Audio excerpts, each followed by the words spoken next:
በኢትዮጵያ ያለው የመገናኛ ብዙሃን ነጻነት ብሎም የጋዜጠኞችን ደህንነት ያለማክበር አዝማሚያዎች ከጊዜ ወደ ጊዜ እየጨመረ መጥቷል ሲል የኢትዮጵያ ሰብአዊ መብቶች ድርጅቶች ህብረት አሳውቋል። ድርጅቱ ይህንን ያለው በዛሬው ዕለት ጉዳዩን አስመልክቶ ባሰናዳው ጥናት ላይ ከባለድርሻ አካላት ጋር በመከረበት መድረክ ላይ ሲሆን ጥናቱ እየጨመረ ነው ለተባለው የመብት ጥሰት የተወሰኑ አካላትን ከመወንጀል ይልቅ የችግሩ መነሻና ተጎጂ የሆኑ አካላት ተቀራርበው ለመፍትሄ እንዲመካከሩ በማሰብ የተሰናዳ ነው ተብሏል። አቤል አበበ በመድረኩ ላይ ተገኝቶ ተከታዩን ዝርዝር ዘገባ አሰናድቷል። በኢትዮጵያ አሁን ላይ ባለው የመገናኛ ብዙሃን ነጻነትና በጋዜጠኞች ደህንነት ዙሪያ ባዘጋጀው ጥናት ላይ ከባለድርሻ አካላት ጋር የመከረው የኢትዮጵያ ሰብአዊ መብቶች ድርጅቶች ህብረት ያካሄደው ጥናት እነዚህ የጋዜጠኞችና የመገናኛ ብዙሃን ተቋማት መብቶች ከጊዜ ወደ ጊዜ ወደ ኋላ እየተመለሱ መሆናቸውን የሚያሳይ ነው ብሏል። ኢትዮጵያ ወደ ለውጥ በተሸጋገረችበት ሰሞን የሚደነቁና የመገናኛ ብዙሃን ነጻነት የሚያረጋግጡ የህግ ማዕቀፎች ወደ ስራ እንደገቡና ለሙያው የተሻሉ እድሎች እንደተከፈቱ የሚያነሳው ይህ ጥናት በጊዜ ሂደት ግን ከሰሜኑ ጦርነትና ከሌሎች የሀገሪቱ ፖለቲካዊ ችግሮች ጋር በተያያዘ በህግ የተሰጡ መብቶች ጭምር የማይከበሩበት አውድ መፈጠሩን ነው የጠቀሰው። አንዳንድ ወደ ኋላ የሚጎትቱ የሚመስሉ ነገሮች አሉ፣ ግን በጥቅሉ የህግና የፖሊሲ ማዕቀፉ ደህና ነው የሚል ነው።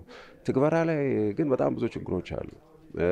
በጥቅሉ የመገናኛ ብዙሃን ነጻነት ሲገፈፍ ይታያል። እየቀነሰ መጥቷል። አንዳንድ ሚዲያዎች ነጻነት አላገኘንም ብሎ ይዘጓሉ። እኛም ጥናት ብቻ ሳይሆን በርካታ ጥናቶች ተደርገዋል። እኛም የመጀመሪያው ይሄ ፕራይመሪ ዴታ የሚባል ሰብስበናል። የሚያሳየው እንደዛ ነው። የሚዲያ ነጻነት እየቀነሰ እየተገፈፈ ሲመጣ የጋዜጠኞችም እንደዛ ነው። እነዚህ በጋዜጠኞችና በመገናኛ ብዙሃን ተቋማት ላይ ይፈጸማሉ ተብለው የተጠቀሱ የመብት ጥሰቶች በአብዛኛው በመንግስት አካላት እንደሚፈጸሙ የሚያመላክቱ መረጃዎችን አካቷል የተባለው ጥናት ጥሰቱ እንደሚታሰበው በመንግስት ብቻ የሚፈጸም አለመሆኑንም አሳይቷል ነው ያሉት አጥኚዎቹ። መንግስታዊ ያልሆኑ የታጠቁም ያልታጠቁም አካላት ሲጥሱ ይታያል። የሚዲያ ነጻነትም የጋዜጠኞች ደህንነትም እንደዛው፣ መንግስትም እንደዛው። መንግስት የፌደራል መንግስትም የክልል የወረዳም የከተማም አስተዳደሮችም ሊሆኑ ይችላሉ። የደህንነት ሰዎች እንደዚህ ጥሰት ሲፈጽሙ ይታያል። ብዙዎቹ በወንጀል እየተከሰሱ ያሉ ጉዳዮች ተቀራርበን እንነጋገር ይዘታቸውን ስናይ ያን ያህል የመንግስት ለመገልበጥ ህዝብ ለህዝብ ላይ ማነሳሳት ለማለት የሚያስችሉ አይደሉም ነው። እነዚህን የመብት ጥሰቶች ለማስቆም ትልቁን ድርሻ መውሰድ የሚገባው መንግስት መብቶቹ እንዲከበሩ የሚያስችሉ ሁነኛ የህግ ማዕቀፎችን ማዘጋጀቱን የጠቀሱት የኢትዮጵያ የሰብአዊ መብት ድርጅቶች ህብረት ዋና ዳይሬክተሩ መስዑድ ገበየው በወረቀት ላይ ያሉት መብቶች እንዳይከበሩ መሰናክል የሚሆኑ የስራ ኃላፊዎች ላይ የህግ ማስከበር ስራ ሊሰራ ይገባል ነው ያሉት። የመንግስት ኮሚትመንት የሚገለጸው ፖሊሱ ላይ ባለው ማዕቀፍ፣ አዋጁ ላይ ባለው ማዕቀፍ እና የብሮድካስት አውቶሪቲ በተሰጠው ስልጣንና ኃላፊነት ዝርዝር ነው። ከዚያ በመለስ ያሉት ማንም ያደርጋቸው ማንም የመንግስት ኢንቴንሽን ናቸው ብሎ መደምደም አንችልም። ወይም የግለሰቦች ወይም ደግሞ የስራ ኃላፊዎች ፍላጎቶች ናቸው።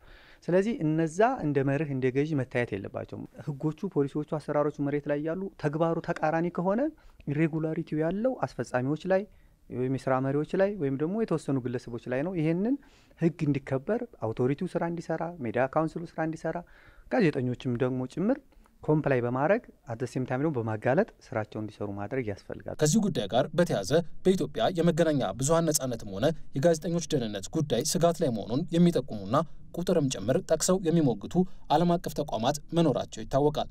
መንግስትም በወንጀል ተጠርጥሮ እንጂ በጋዜጠኝነት ስራው የታሰረ ሰው የለም ሲል ደጋግሞ ሲመልስም ይደመጣል። ይህንን ሁኔታ አስታከን የኢትዮጵያ ሰብአዊ መብቶች ድርጅቶች ህብረት ያስጠናውን ይህንን ጥናት ለመሩት ዶክተር ወንድማገኝ ታደሰ ያቀረብነው ጥያቄ የመብት ጥሰቱ መጨመሩን የሚያሳዩ ቁጥሮች ለምን ይፋ አልተደረጉም የሚል ነበር። ቁጥሮች ለጭቅጭቅ በር ይከፍታሉ ያሉት የጥናቱ መሪ የጥናቱ ዓላማ አንድን አካል በተጠያቂነት መወንጀል ሳይሆን ችግሮችን በማሳየት ተቀራርቦ ለመስራት የሚያስችል በር መክፈት ነው ሲሉ መልሰዋል። ቁጥራዊ ነገር አሁን ስናቀርብም ያላነሳ ነው ጭቅጭቅ ስለሚያስነሳ ነው። ለምሳሌ 200 ጋዜጠኞች ታሰሩ፣ 100 ከሀገር ወጡ፣ እንደዚህ 100 እንደዛ ሊባል ይችላል። ሪፖርቱ ላይ ያለ በማስረጃ ተአማኒ የሆኑ ምንጮቹን ጠቅሰን አስቀምጠናል። የፈጸመ መንግስት የመንግስት አካላት ናቸው በእነሱ ሀሳብን እንተው የሚል አይደለም። ስለዚህ ቁጭ ብሎ ጥፋቶች አሉ፣ እነሱን እንተማመን ነው መጀመሪያ። ከዛ መፍትሄ እንስጥ ነው። መፍትሄዎቹ እንዲቆሙ ጥበቃ ማድረግ ነው። አላግባብ የሚጥሱትን ተጠያቂ ማድረግ ነው፣ አቅም ማሳደግ ነው። እነኚህ ነገሮች ሊተገበሩ ይችላሉ። በመገናኛ ብዙሃን እንዲሁም በተቆጣጣሪው አካል የኢትዮጵያ መገናኛ ብዙሃን ባለስልጣንና በመንግስት እንዲሁም በኢትዮጵያ መገናኛ ብዙሃን ምክር ቤት በኩል የታዩ ክፍተቶችን አንድ ሁለት ብሎ ዘርዝሮ ያስቀመጠው ይህ ጥናት በውስጡ እነዚሁ አካላት ሊሰሯቸው ይገባሉ ያላቸውን ምክር ሀሳቦችም ጭምር ማካተቱን ተመልክተናል። በጋዜጠኝነት ብያኔ ላይ አለመግባባት እንዲሁም ጋዜጠኞች በመገናኛ ብዙሃን ሕጉ መሰረት እንዲዳኙ አለማድረግን ጨምሮ ለሙያተኞች ህገ መንግስታዊ መብት ከለላን አለመስጠት በችግርነት የተጠቀሱ ሲሆን የኢትዮጵያ መገናኛ ብዙሃን ባለስልጣንም ገለልተኝነቱን ማጠናከርና ከሌሎች የዘርፉ አካላት ጋር አዎንታዊ ግንኙነትን ማጥበቅ ይገባዋል የተባለው የጥናቱ ዓላማም እነዚህን በባለድርሻ አካላቱ መካከል ያሉ አለመግባባቶችን በማጥበብ የመወያየት እድልን መፍጠር ብሎም መብቶችን የሚጥሱ አካላትም ከሀገር ውስጥ አልፎ በዓለም አቀፍ ህጎች ተጠያቂ እንዲሆኑ የሚያስችል እድልን መፍጠር መሆኑን የጥናቱ ባለቤት የኢትዮጵያ ሰብአዊ መብቶች ድርጅቶች ህብረት አስታውቋል።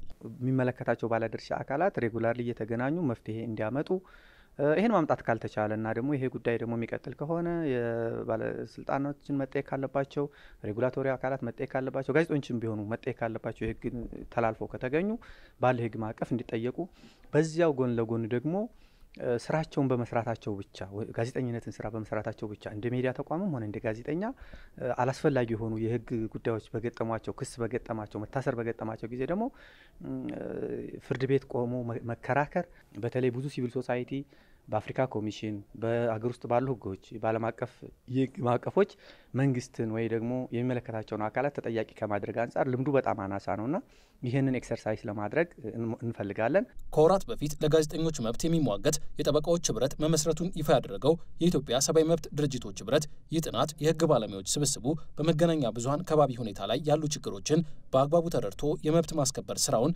እንዲሰራም አጋዥ ይሆናል ነው ያለው።